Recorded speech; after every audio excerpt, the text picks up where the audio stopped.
Quantas pessoas são levadas à Europa todos os dias com a promessa de uma vida melhor e quando chegam lá descobrem que foram enganadas e são obrigadas a se prostituir?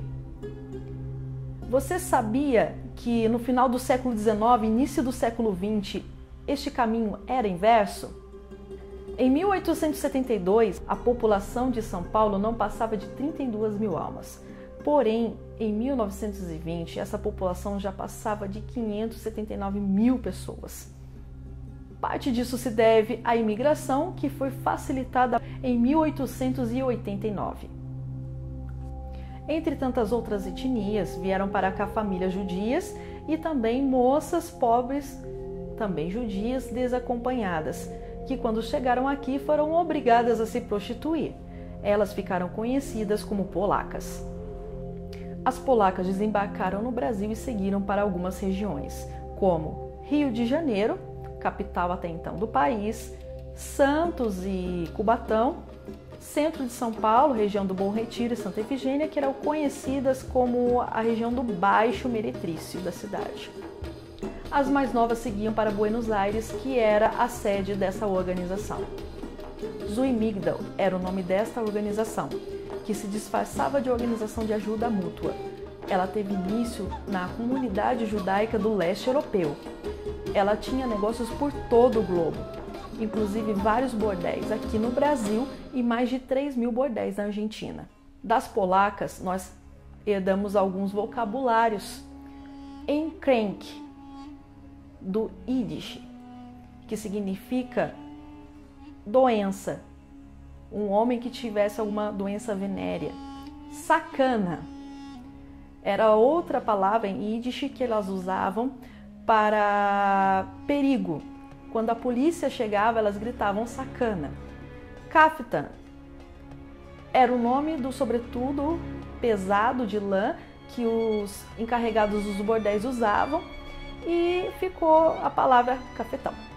No cemitério da Consolação, vemos 2 túmulos que diferem dos demais, pelas inscrições em hebraico, já um pouco apagadas. Na parte em hebraico, há quem diga que está escrito uma maldição. Deseja-se que sua alma não seja mais encarnada.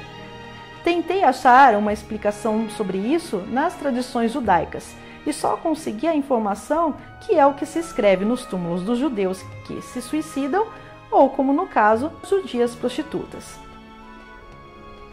Este é o túmulo de Gwynedel Lubinski, falecida em 1922, e este é o túmulo de Lola Brand, falecida em 1924.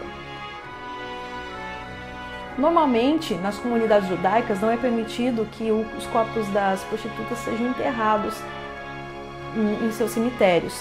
Por isso, essas 2 pessoas estão enterradas no cemitério da Consolação. No túmulo de Gwynedel, diz que ela deixou família e irmãs. No túmulo de Lola, diz que ela deixou amigas. A lápide, com os dizeres em hebraico, nos diz que a cerimônia de Matseiva foi executada.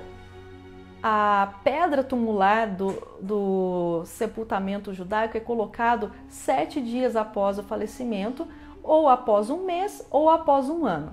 O túmulo é coberto por um pano preto ou branco em sinal de luto, dependendo de cada região ou costume da comunidade, e é feito a oração, a reza do Kadish. Após isso, o túmulo é descoberto. Isso simboliza o final do período do luto. Após isso, as pessoas, os entes queridos, colocam pedrinhas sobre o túmulo, dizendo que elas estão resignadas com a morte do falecido. E toda vez que elas vão visitar esse túmulo, elas deixam essa pedrinha também como sinal de respeito à pessoa que faleceu. Após a morte de Lola, no mesmo ano, as polacas se organizaram e criaram a Sociedade Feminina Religiosa e Beneficente Israelita, ou a SFRBI, para poderem se unir no que lhes era comum, que era a fé judaica, contra todo o preconceito que elas enfrentavam da sociedade, já que elas eram consideradas impuras para serem enterradas em solo sagrado judaico. Essa organização filantrópica, além de se preocupar em dar o atendimento necessário para a sua sócia que estivesse doente, precisando ser internada, ou até mesmo medicamentos e tudo mais, havia a preocupação dessa sociedade poder dar um enterro digno, um enterro com todos os rituais judaicos a essa associada.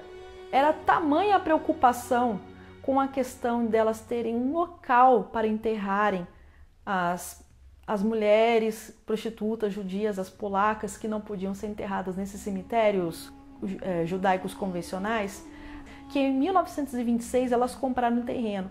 Em 1928 elas inauguraram um cemitério próprio da organização. E o interessante é que elas fizeram isso antes mesmo de ter uma sede, comprar o imóvel para ser a sede dessa organização. Essa associação existiu somente até 1968, porque as sócias começaram a envelhecer e falecer e o quadro não foi renovado. Então, os funcionários do cemitério anexo, que é o cemitério municipal Chora Menino, começaram a utilizar a mikva, que é a casa de banho do cemitério israelita de Santana, como um vestiário. Os túmulos estavam sendo depredados e havia sinais de vandalismo e mato crescendo por todo lado. Quando a SFRBI comprou o terreno para fazer o cemitério, ela doou esse terreno à prefeitura e a administração da parte judaica era privada, mas era atrelada à administração do Chora Menino. O que aconteceu? Quando essa organização faliu, logo a parte do cemitério judaico se tornou propriedade da prefeitura. 233 pessoas sepultadas no cemitério israelita de Santana. Entre essas pessoas existiam várias associadas e parentes delas, inclusive alguns do sexo masculino. As famílias foram notificadas, algumas realocaram os seus parentes. Ainda sobraram 209 sepulturas que a prefeitura tinha que retirar do local, pois ela alegava que, por ser um sepultamento judaico, uma pessoa só por sepultura, digamos que utilizava muito espaço do cemitério, e o cemitério Chora Menino, que era o cemitério municipal, precisava expandir o seu espaço. A Sociedade Israelita de São Paulo aceitou a transferência dos 209 restos mortais associadas para o cemitério israelita do Butantã. Elas foram enterradas na quadra M, em 4 grandes fileiras, separadas das demais sepulturas. Ficaram no Consolação, Guinidão e Lola, que faleceram antes da associação ser criada e foram deixadas para trás. Este foi o segundo episódio da série Consolação, Histórias de uma Necrópole.